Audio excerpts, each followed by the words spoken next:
Clear కనపడాలి.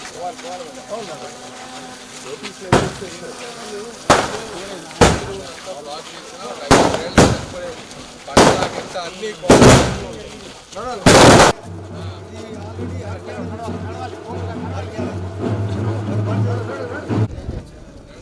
మహేష్ భాయ్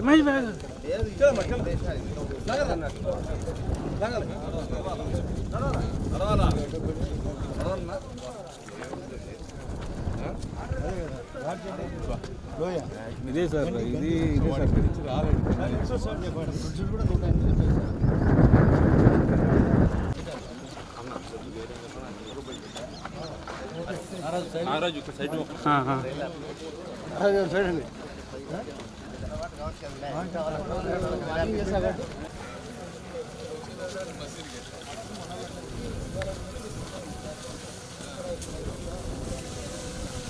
water తెచ్చిందని మీకు అక్కడ చూపించేది చూడండి. అక్కడి నుంచి లోపల వచ్చింది వాటర్. మళ్ళీ మనుషులు అక్కడ వస్తారని ఆ కాలం గడపలు వేసారు.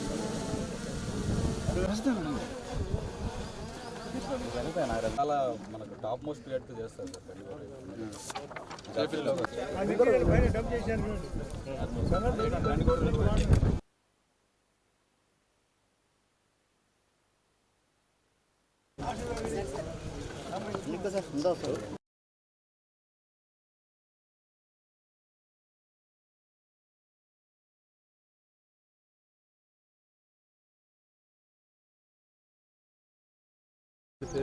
ఉంది సార్ మనకి ఆల్రెడీ ఉంది సార్. మనం ఇక్కడ జిప్ లైనర్ ఉంది సార్.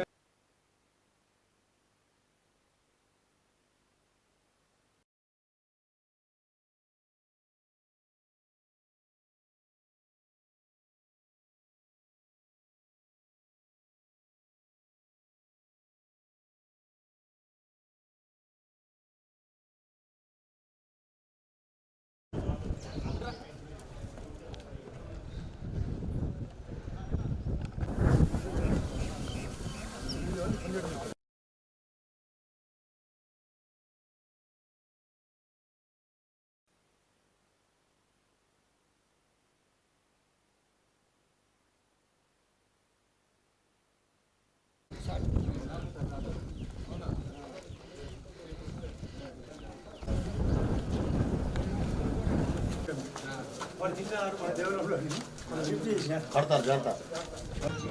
ఎర్రజేరులో నుంచి జమ్మాయి గారికి వస్తారు సార్. జమ్మాయి నుంచి దీంట్లోకి వస్తారు న్యాచురల్గా. వాళ్ళు చూడు ఎంత ఐడియా అండర్ జైలు కూడా ఉంది. అండర్ జైలు కూడా ఉంది. అంటే లోపల చూసే అదే ఆయన వాడు గైడ్. బాబు నిలబడుకో, ఫోటో కొడతాం.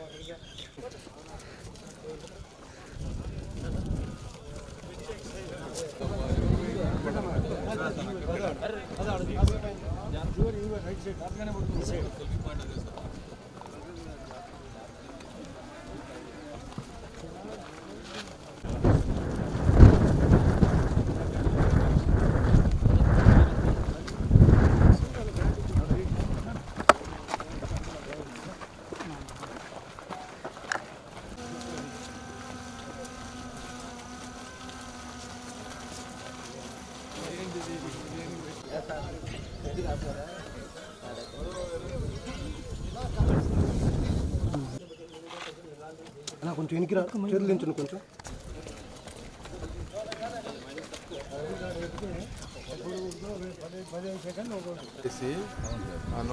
బయట డెవలప్ చేస్తే ఆటోమేటిక్ వీళ్ళు వచ్చేస్తారు సార్. నుంచి ఖాళీ లొకేషన్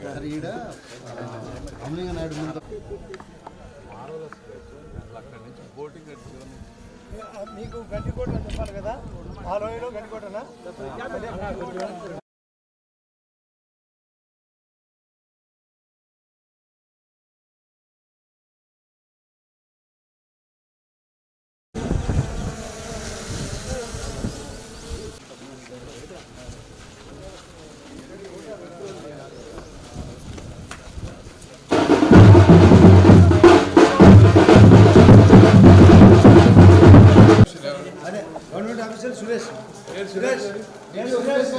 సురేష్ గారిని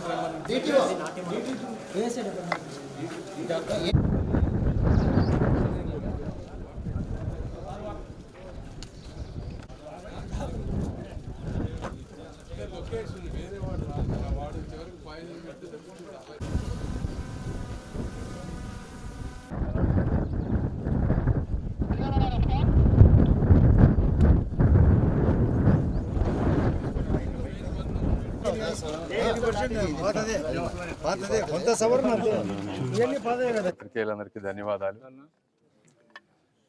జమ్మలమడుగు ఎమ్మెల్యే అయినటువంటి ఫైటర్ ఆదినారాయణ రెడ్డి గారు, అదేవిధంగా రాయలసీమ ప్రాంత వాసులకు, గండికోట పరిసర ప్రాంతాల్లో ఉన్నటువంటి ప్రజలకు అందరికీ కూడా, స్థానికులు అందరికీ కూడా నా కృతజ్ఞతలు. ఒకసారి మీరు చరిత్రలోకి వెళ్ళి చూస్తే శ్రీకృష్ణదేవరాయలు గారి సామ్రాజ్యంలో ఆ రోజుల్లో భారతదేశం మొత్తం మీద దండయాత్ర చేసినా కూడా ఈ ప్రాంతాన్ని 200 సంవత్సరాలుగా కాపాడారు. అందులో ప్రధాన పాత్ర పోషించినటువంటి వ్యక్తులు చీఫ్ కమాండర్ ఆ రోజు ఉన్నటువంటి పెమ్మసాని రామలింగ నాయుడు గారు. అదేవిధంగా వారి తర్వాత 1350 నుంచి దాదాపు 200 సంవత్సరాలు 1550 వరకు ఈ ప్రాంతాలని కాపాడుతూ హిందూ సామ్రాజ్యాన్ని పరిరక్షించినటువంటి వ్యక్తులు. ఈ గండికోట ప్రాంతంలో ముఖ్యంగా ఈ చుట్టుపక్కల ప్రాంతానికి కావాల్సినటువంటి సేనలన్నిటికీ అందరినీ కూడా శిక్షణ ఇచ్చేటువంటి ప్రాంతం ఈ ప్రాంతం.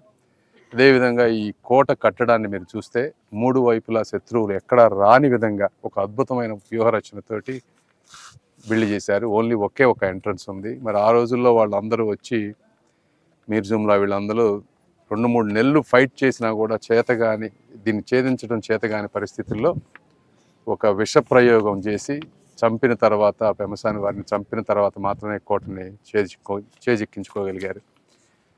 అదేవిధంగా అప్పుడు శ్రీకృష్ణదేవరాయలు గారి టైంలో ఉన్నటువంటి హిందూ టెంపుల్స్ ఇవి కూడా కొంచెం అన్నీ కూడా డిస్టర్బ్ అయిపోయినాయి. అయితే చరిత్ర ప్రజలకు తెలియాల్సిన అవసరం ఉంది.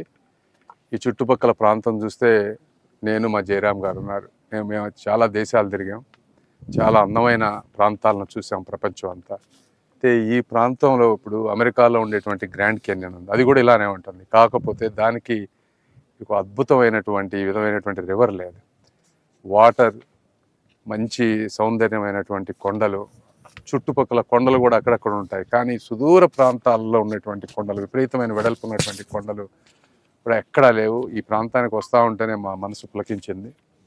ఈ ప్రాంతాన్ని అద్భుతంగా డెవలప్ చేయాలి, చేస్తే చరిత్ర తెలుస్తుంది, రాయలసీమ బాగుపడుతుంది. అందుకనే గవర్నమెంట్ వచ్చిన తర్వాత మొదటి 3 నెలల్లో, ఎందుకంటే నా పూర్వీకులు కాబట్టి ఆదినారాయణ రెడ్డి గారు కూడా నాతోటి 2-3 సార్లు మాట్లాడేవారు, ఇంతకుముందు మాట్లాడేవారు, గవర్నమెంట్ వచ్చిన తర్వాత మాట్లాడేవారు. కానీ వెంటనే ఆ రోజు టూరిజం మినిస్టర్ గారి దగ్గర కూర్చొని డిపిఆర్ ఇక్కడి నుంచి సిద్ధం చేసుకొని దాదాపు 78 కోట్ల రూపాయలు తీసుకొచ్చాం. ఇందులో మీరు చూసుకుంటే heritage, natural trail development, views అన్నీ డెవలప్ చేయడానికి 28 కోట్లు, బోటింగ్ ఇన్ఫ్రాస్ట్రక్చర్కి 12 కోట్లు, అదేవిధంగా విజిటర్ ఫెసిలిటీస్, వాళ్ళ మొబిలిటీకి అవన్నీ కలిపి దాదాపు 27 కోట్లు. ఈ విధంగా సిటీ మొత్తాన్ని డెవలప్ చేసే విధంగా 78 కోట్ల రూపాయలు వచ్చింది. మరి కాంట్రాక్టర్ టెండర్స్ అన్ని ఫైనల్ స్టేజెస్లో ఉన్నాయి అంటున్నారు. తప్పనిసరిగా ఎమ్మెల్యే గారు కూడా దాన్ని ముందుకు ఫాస్ట్గా తీసుకువెళ్ళి ఈ ప్రాంతాన్ని బాగా డెవలప్ చేయాలి. అదేవిధంగా ఇక్కడ మాధవరావు